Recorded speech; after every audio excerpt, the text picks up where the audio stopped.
जल्लाद major Iqbal. अरे मेरे घंटे का जल्लाद।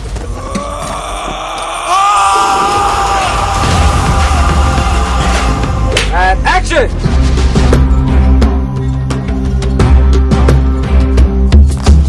तो फाइनली दोस्तों, अब तक तो आपने रणवीर सिंह की इस साल की much awaited movie Dhurandhar the revenge को तो देख ही चुके होंगे।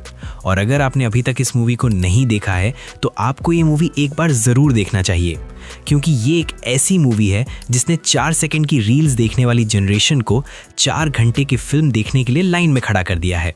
और लोगों में इस फिल्म के लिए इतना ज़्यादा क्रेज़ है कि इस मूवी ने अपने रिलीज़ के सिर्फ 13 दिन में ही 1435 करोड़ की कमाई करके कई सारे बड़े फिल्मों के लाइफ टाइम कलेक्शन से भी आगे निकल गई है। और इस मूवी की कहानी इतनी एंटरटेनिंग और इंटरेस्टिंग है कि ये 4 घंटे की फिल्म होते हुए भी आपको ये 1 सेकंड के लिए भी बोर नहीं करेगी। बाकी आज मैं आपको इस वीडियो में इस मूवी के कुछ बिहाइंड द सीन और इसके कुछ इंटरेस्टिंग फैक्ट्स के बारे में बताने वाला हूँ, जिसे शायद आप नहीं जानते होंगे। सो ये वीडियो बहुत ही इंटरेस्टिंग होने वाला है। आपसे रिक्वेस्ट है कि आप इस वीडियो को एंड तक ज़रूर देखिए।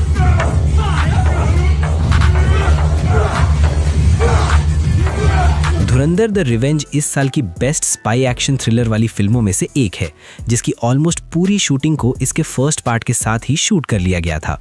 बट जैसे ही इसका फर्स्ट पार्ट रिलीज के बाद ब्लॉकबस्टर हुआ, तभी इसके मेकर्स ने इसके दूसरे पार्ट को और भी इंटेंस और इंटरेस्टिंग बनाने के लिए इसमें कुछ नए सीन को भी ऐड करने का फैसला किया, जैसे कि मेजर इकबाल के फादर का सीन। पहले ये सीन इस मूवी में नहीं होने वाला था। मेजर इकबाल के फादर वाले सारे सीन को इसके फर्स्ट पार्ट के शूट होने के बाद सिर्फ 1 दिन में शूट किया गया था, जैसा कि आप यहाँ पे मेजर इकबाल और उसके फादर के सीन को शूट होता हुआ देख सकते हैं। और ये वही इंसान है जिन्होंने अपनी एक्टिंग से मेजर इकबाल के लिए हम लोगों को सैड फील करा दिया था। और यही हम लड़कों की रियलिटी है। हम सब की भी घर के बाहर मेजर इकबाल की तरह ही इज्जत होती है, लेकिन घर में आते ही और आपने ये नोटिस जरूर किया होगा कि पूरी फिल्म में जब भी कोई गाली देता है तो सेंसर बोर्ड उस गाली पर बीप लगवा दिया। पर मेजर इकबाल के फादर ने जितने भी गालियां मेजर इकबाल को दी, उसे सेंसर बोर्ड ने टच भी नहीं किया, क्योंकि इस फिल्म के डायरेक्टर पहले ही जानते थे कि किस गाली पे सेंसर बोर्ड बीप लगा सकता है। इसीलिए आदित्य धर ने इस सीन के लिए ऐसी ऐसी गालियों का सिलेक्शन किया जिसे सेंसर बोर्ड हटा ही नहीं सकता था, क्योंकि वे अच्छी तरह से जानते थे कि इस सीन में गालियां ही बहुत इंपॉर्टेंट है। मैंने आदित्य के साथ बोला था कि यार देख ले, ये सच्ची में जरूरी है तेरे लिए। मतलब इतना ये भी वो भी ये भी सब। मैंने कहा बीप बीप कहता पाजी गालियां ही वही रखी हैं जिस पे बीप ना आए। अगर आपने इस मूवी को देखा होगा तो आपको तो मालूम ही होगा कि इस मूवी की कहानी स्टार्ट ही रणवीर सिंह की बैक स्टोरी से होती है, जिसमें हमें ये देखने को मिलता है कि आखिर क्यों जसकिरत हमजा अली मज़ारी बनता है। और इस पूरे बैक स्टोरी वाले सीन को पंजाब के कई अलग अलग लोकेशन में शूट किया गया है, जैसा कि आप यहाँ पे देख सकते हैं। और अब आप उस सीन को शूट होता हुआ देख सकते हैं जिसमें जसकिरत अपनी बहन को बचाने के लिए विधायक के घर में घुस जाता है। एक रणवीर ने अपनी बहन के लिए एक बंदूक से पूरे कॉलेज को डरा दिया था, तो वहीं दूसरे रणवीर ने अपनी बहन के लिए एक बंदूक से विधायक की पूरी नस्ल ही खत्म कर दी। बाकी आपको इन दोनों रणवीर में से किस रणवीर का एक्शन सबसे ज़्यादा ब्रूटल लगा, आप मुझे कमेंट में ज़रूर बताएं। बाकी आप यकीन मानिए, रणवीर सिंह इस रोल में उतना ही दमदार है जितना कूपर इंटरस्टेलर मूवी के इस सीन में। रणवीर सिंह ने इस सीन में सिर्फ एक्टिंग नहीं की, बल्कि इस सीन को खुद जिया है, जिसमें आप रणवीर सिंह के चेहरे पर एंगर, शॉक, फियर और पेन एक साथ देख सकते हैं। इसके बाद हमें इस फिल्म की कहानी वहीं से दिखाई जाती है जहां से इसका पहला पार्ट एंड हुआ था, यानी कि रहमान डकैत के मौत के बाद से। और आप यहां पे रहमान डकैत के कब्रिस्तान वाले सीन को शूट होता हुआ देख सकते हैं, जिसमें रहमान डकैत की वाइफ रणवीर सिंह को जोर से एक थप्पड़ मारती है। बाकी क्या आपने ये बात नोटिस किया कि जिसको सौम्या टंडन यानी कि रहमान डकैत की बीवी थप्पड़ मारती है, वही लायरी पर राज करता है। जैसे कि इसके पहले पार्ट में अक्षय खन्ना को थप्पड़ पड़ा तो अक्षय खन्ना लायरी पर राज करते थे, तो वहीं इस पार्ट में रणवीर सिंह को थप्पड़ पड़ता है तो अब रणवीर सिंह लायरी का किंग बन जाता है। रहमान डकैत की डेथ होने के बाद अरशद पप्पू लायरी का बादशाह बनना चाहता है, जिसके लिए अरशद पप्पू के लोग पूरी लायरी में से रहमान डकैत के पोस्टर को जलाने और उसके गैंग के लोगों को मारने की कोशिश करता है, जैसा कि आप यहाँ पे इसी रहमान डकैत के पोस्टर जलाने वाले सीन को शूट होता हुआ देख सकते हैं।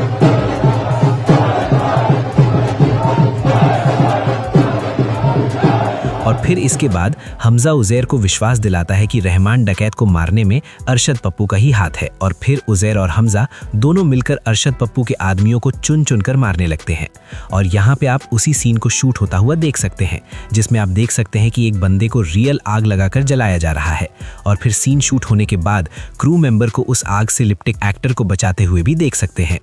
और इस बदले वाले सीन में जितने भी आग और ब्लास्ट हमें देखने को मिलता है उसे सेट पर रियल तरीके से लगाया गया था, जैसा कि आप यहाँ पे देख सकते हैं।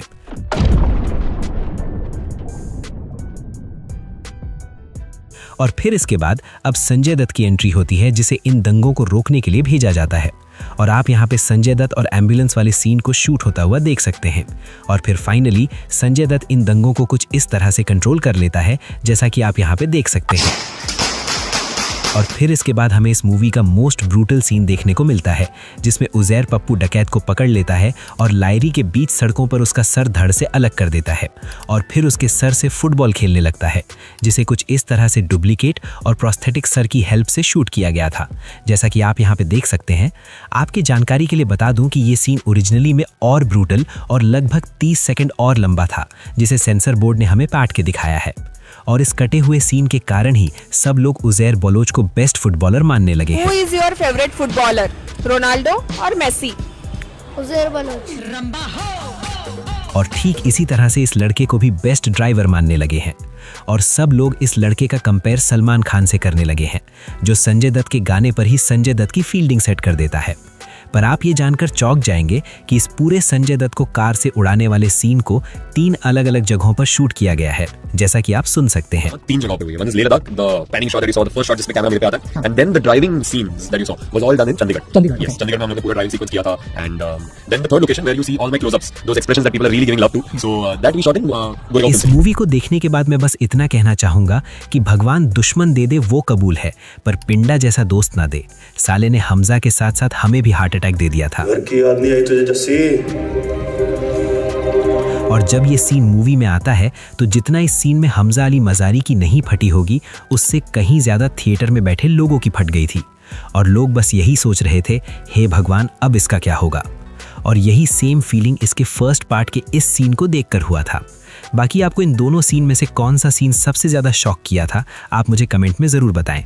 इसके बाद हमें यहीं पे रणवीर सिंह का एक भयानक ज़ॉम्बीज़ टाइप का भूतिया लुक देखने को मिलता है, जिसे सब लोग एआई से बनाया हुआ बता रहे थे। पर आप यहाँ पे देख सकते हैं रणवीर सिंह का ये लुक एआई से नहीं बल्कि कई घंटों की मेहनत से सिर्फ इस सीन को शूट करने के लिए तैयार किया गया था। इसके बाद बाथरूम में फिसल के गिरने से पिंडा की मौत हो जाती है और आलम भाई हमजा को बचाने के लिए खुद की कुर्बानी दे देता है। बट अगर मेकर्स चाहते तो आलम भाई को बचा सकते थे, बस पिंडा को जैसे तैसे करके इंडियन स्पाई डिक्लेयर कर देना था। बट मेकर्स ने इस जर्सी के लिए आलम भाई की फील्डिंग सेट कर दी। रानी मेरे साथ माल फूक फूक ले थामू तेरी कमर। बट चाहे कुछ भी हो, इन्होंने अपने रोल को 100% परफेक्शन के साथ किया है। इस फिल्म में इनका बहुत ही कम रोल था, बट ये अपनी एक्टिंग से इस पिंडा के किरदार को अनफॉरगेटेबल बना दिए हैं। पर क्या आप जानते हैं कि इस पिंडा का जितना भी सीन इस मूवी में हमें देखने को मिलता है, उसे सिर्फ 3 दिनों में ही शूट कर लिया गया था। 3 दिन में शूट हुआ है पूरा सीन। ओके। 1.5 दिन में एक डायलॉग ड्रामा और बाकी 1.5 दिन में फाइटिंग सीन फाइट हो गया। बाकी इस फिल्म से ये बात कंफर्म हो गई है कि अभी जीजा समाज में डर का माहौल चल रहा होगा, क्योंकि इस फिल्म में भी जसकीरत अपने जीजा की फील्डिंग ठीक उसी तरह से सेट कर देता है जिस तरह से एनिमल मूवी में रणवीर कपूर ने अपने जीजा का किया था। ये क्या बात करता है यार? मार साले का खोपड़ी तोड़ साले। सॉरी। या फिर मिर्जापुर में गुड्डू भैया ने। मेरे साथ अन्याय हुआ। इस मूवी की पूरी कहानी एक तरफ और इसका क्लाइमेक्स एक तरफ। इस मूवी का क्लाइमेक्स देखने के बाद ये कैसे हो गया है? क्लाइमेक्स में हमें सस्पेंस के साथ रणवीर सिंह और अर्जुन रामपाल का जबरदस्त एक्शन सीन देखने को मिलता है, जिसे बड़े पर्दे पर देखने का अलग ही मजा है, जिसे कुछ इस तरह से रियल लोकेशन पर शूट किया गया था, जैसा कि आप यहाँ पे रणवीर सिंह को अर्जुन रामपाल पर वायर्स की हेल्प से जंप लगाते हुए देख सकते हैं। इसके बाद इसी फाइट सीक्वेंस के एक सीन में एक ऐसा मोमेंट आता है जहाँ मेजर इकबाल हमजा को चेन से कुछ इस तरह से जकड़ लेता है।